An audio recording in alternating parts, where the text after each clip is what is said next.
रात के 11 बजे का वक़्त था और मैं इस तरह बेखबर सो रहा था जैसे गधे घोड़े सब बेच दिए हों। न जाने ख्वाबों में कौन से जज़ीरों की सैर कर रहा था जब फ़ोन की मुसलसल बजती घंटी ने मुझे झंझोड़ कर होशो हवास की दुनिया में लापटका। अपने ख्वाबीदा आसाब को बमुश्किल कंट्रोल करते हुए मैंने फ़ोन उठाया। अस्सलामु अलैकुम, हस्बे आदत मैंने सलाम किया। वालेकुम अस्सलाम, कैसे हो तलहा बेटा, क्या कर रहे थे? जवाबन मुझे अब्बू जी की संजीदा सी आवाज़ सुनने को मिली। सो रहा था अब्बू जी, आप लोग खैरियत से पहुंच गए? और फिर जो उन्होंने बताया इसे सुनकर कदमों तले से ज़मीन निकल गई। उनकी गाड़ी रास्ते में एक हादसे का शिकार हो गई थी और इस वक्त वो सब अस्पताल में मौजूद थे। अगरचे बकौल उनके फ़िक्र की कोई बात नहीं थी और वो सब मामूली ज़ख्मी थे, लेकिन उनकी परेशान लबो लहजा और गैर मामूली अंदाज गुफ्तगू मुझे किसी अनहोनी का पता दे रहे थे। लिहाजा मैंने फ़ौरन रवानगी का प्रोग्राम बनाया। अगरचे अब्बू जी इस वक्त मुझे सफ़र से मना कर रहे थे, लेकिन मेरा रुकना अब नामुमकिन हो चुका था और दिल चाह रहा था कि उड़कर उनके पास पहुंच जाऊं। मेरे वालिदैन, खाला, खालू, मेरी छोटी बहन, सब करीबी रिश्तेदारों की शादी में शिरकत करने के लिए आज शाम ही हैदराबाद रवाना हुए थे। मैं अपने इम्तहानात की वजह से घर पर रुक गया था। मेरी खाला और खालू हमारे घर से 2 गलियां छोड़कर ही रहते थे और हमारे इनसे बहुत खुशगवार मरासिम थे। खाला खालू नहायत शफीक, पुरखलूस और ज़िंदा दिल थे। अल्लाह ताला ने इनको हर दुनियावी नेमत से नवाजा था सिवाय औलाद के, लेकिन उन्होंने इस कमी को ज़िंदगी का रोग बनाने की बजाय तकदीर का लिखा जानकर उससे समझौता कर लिया था। मुझे और मेरी छोटी बहन गुड़िया को वो अपनी ही औलाद समझते थे और अपनी तमाम तर मोहब्बत हम पर निछावर करते थे। नतीजतन हम दोनों भी उन्हें वालिदैन जैसा ही मुकाम देते थे। मैंने रात भर जाकर पेपर्स की तैयारी की थी। पेपर्स के बाद जब मैं घर आया तो सबके साथ इतना मसरूफ़ रहा कि वक्त गुजरने का पता ही नहीं चला। शाम को जब मुझे ढेरों हिदायतें देकर रवाना हुए तो मेरा थकन से बुरा हाल था। रात का खाना खाकर मैं नमाज अदा करते ही मुझ पर नींद का इस कदर शदीद गलबा हुआ कि मैं लम्हों में गाफिल हो गया। अब मैं फ़ौरन ही तैयार होकर रवाना हो गया। वालिद से मैंने अस्पताल का ड्रेस ले लिया था। तकरीबन 3 घंटे का रास्ता था। जब मैं घर से रवाना हुआ था तो हल्की हल्की बूंदाबांदी शुरू हो चुकी थी। कराची में तो रातें जागती हैं, लिहाजा काफ़ी देर तक मुझे तन्हाई का एहसास नहीं हुआ। रास्ते रोशन थे और लोग भी घूमते फिरते नज़र आ रहे थे। आधे घंटे बाद बूंदाबांदी ने मूसलाधार बारिश की शक्ल अख्तियार कर ली। अब तक मैं शहर से भी काफ़ी दूर आ चुका था, लिहाजा ट्रैफिक भी बहुत कम हो गया था। कभी कभार कोई का दुक्का गाड़ी नज़र आ जाती थी।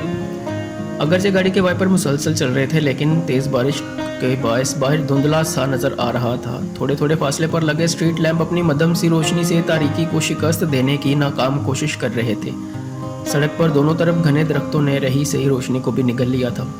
अगरचे मैं फितरतन काफ़ी दिलेर और निडर था, लेकिन तन्हाई और तारीकी की हैबत मुझ पर तारी होती जा रही थी और मैं सफ़र के बखैरियत तमाम होने की दुआ कर रहा था। लम्हा भर को बिजली चमकती तो पूरा मंजर वाज़ेह हो जाता। बड़े बड़े दरख्त तेज़ हवा से हिलते हुए मुख्तलिफ शक्लें अख्तियार कर रहे थे। कभी कभी तो यूँ लगता जैसे खूना शाम चड़ेलें मुझे इशारे से अपनी तरफ बुला रही हूँ। अचानक बिजली चमकी तो मुझे दूर सड़क पर ऐन दरमियान में एक इंसानी हियोला खड़ा नजर आया, जो ज़ोर ज़ोर से हाथ हिलाकर गाड़ी रोकने की इस्तदा कर रहा था। पहले तो मैं इसे कोई चोर उचक्का समझा जो मुझे रोक कर लूटना चाहता था। फिर अचानक मेरे जहन में बचपन से सुनी हुई वो तमाम डरावनी कहानियाँ आ गईं जिनमें आसेब मुख्तलिफ रूप धार कर मुसाफिरों को तंग करते थे। ये सोचकर मेरे रोंगटे खड़े हो गए। एक ख्याल ये भी था कि शायद कोई ज़रूरतमंद हो जो रात के इस पहर मदद के लिए खड़ा हो। बहरहाल जब मैंने जलतू जलालतू का विरद करता वहाँ तक पहुँचा तो ये देखकर मुझे अपनी आंखों पर यकीन न आया कि वहाँ कोई इंसान तो क्या चिड़िया का बच्चा तक न था। मैंने हर तरफ बगौर देखा, लेकिन चारों तरफ तन्हाई और सन्नाटे का राज था। खौफ से मेरा बुरा हाल हो गया था और मैं अंधाधुंध गाड़ी भगाते हुए चला गया। अभी मैं थोड़ी ही दूर गया था कि अचानक किसी ने पीछे से मेरे कंधे पर हाथ रखा। मेरा ऊपर का सांस ऊपर और नीचे का नीचे रह गया और दिल तूफानी रफ्तार से धड़कने लगा। वो मुश्किल मैंने पीछे मुड़कर देखा तो मुझे यूँ महसूस हुआ जैसे पिछली सीट पर बालों का एक बहुत बड़ा सा ढेर पड़ा हुआ हो। न जाने वो अल्लाह की कौन सी मखलूक थी जो साइज़ में इंसान से भी बड़ी थी, लेकिन मुकम्मल तौर पर बालों से ढकी हुई थी। सिर्फ उसकी सुरख खौफनाक आंखें और हाथ पाँव के लंबे लंबे और मुड़े हुए नाखून नजर आ रहे थे। वो अपनी लाल लाल डरावनी आंखों से निहायत गुस्से में मुझे घूर रही थी। दहशत से मेरी आंखें पटी की पटी रह गईं और दिल उछलकर हलक में आ गया। सांस सीने में अटकने लगा और हाथ पाँव सुनसुनाने लगे। मुझसे हरकत करना मुहाल था। बड़ी मुश्किल से मैंने अपने हवास को मुजतमा किया और ज़ेरे लब कुरानी आयात का विरद करते हुए गाड़ी को तूफ़ानी रफ्तार से भगा दिया। थोड़ी देर बाद मुझे महसूस हुआ कि पिछली सीट खाली हो गई है। मैंने शीशे से पिछली सीट पर देखा तो वो आसेब वहाँ से जा चुका था। अभी वो पूरी तरह सुकून का सांस भी न लेने पाया था कि मुझे यूं लगा जैसे गाड़ी धीरे धीरे निहायत वज़नी होती जा रही है और इसे चलाना नामुमकिन होता जा रहा था। जिस गाड़ी को मैं हवाई जहाज़ की तरह उड़ा रहा था, अब गधा गाड़ी की तरह घिसटने से भी इनकारी थी।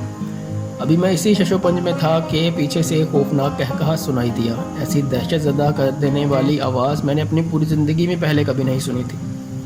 मुड़कर देखा तो वही गैर इंसानी मखलूक दोबारा सीट पर विराजमान होकर कहकहे लगाती नजर आई। इसकी टांगें इतनी लंबी हो चुकी थीं कि इसने गाड़ी के खिड़की से बाहर लटका रखी थी और पाँव सड़क पर घिसट रहे थे। इसी वजह से गाड़ी को आगे बढ़ाना मुश्किल हो रहा था। ये देखकर मेरी रीढ़ की हड्डी में खौफ की लहर दौड़ गई और मैंने बाआवाज़ बुलंद पुरानी आयत और आयतल कुर्सी पढ़ना शुरू कर दी।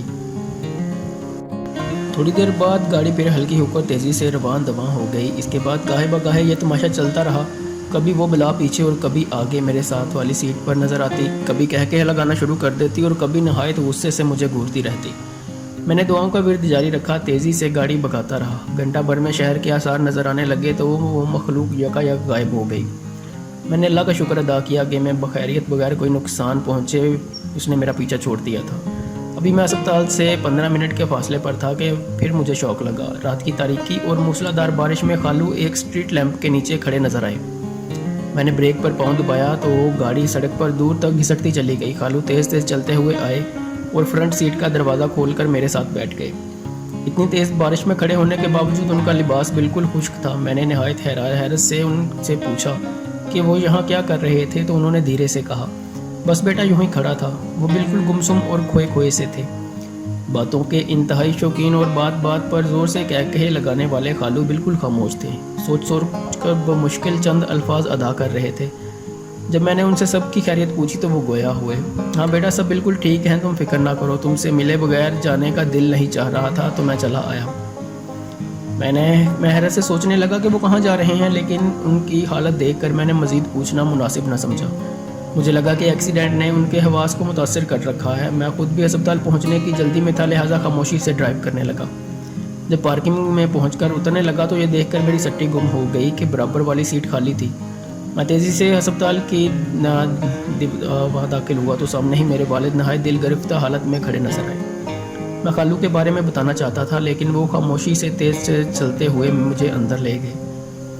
कमरे के अंदर का मंजर देखकर मुझ पर सख्ता तारी हो गया। सामने ही बिस्तर पर खालू की लाश पड़ी थी जो रोड एक्सीडेंट में मौका पर ही दम तोड़ गए थे। अम्मी और खाला मुझे देखकर लपक कर आई, मुझसे लिपट कर फूट फूट कर रोने लगी। लेकिन मैं अपने हवासों में ही कब था जो उन्हें तसल्ली देता। मैं तो हैरत से गूंग खड़ा ये सोच रहा था कि अगर खालू एक्सीडेंट के वक्त ही इंतकाल कर गए थे तो अभी मेरे साथ गाड़ी में कौन था। क्या उनकी मोहब्बत वाकई इतनी शदीद थी कि मुझसे मिले बगैर जाने का उनका दिल रजामंद न था। यही वो मुअम्मा है जो कभी मुझसे सुलझ ना सका।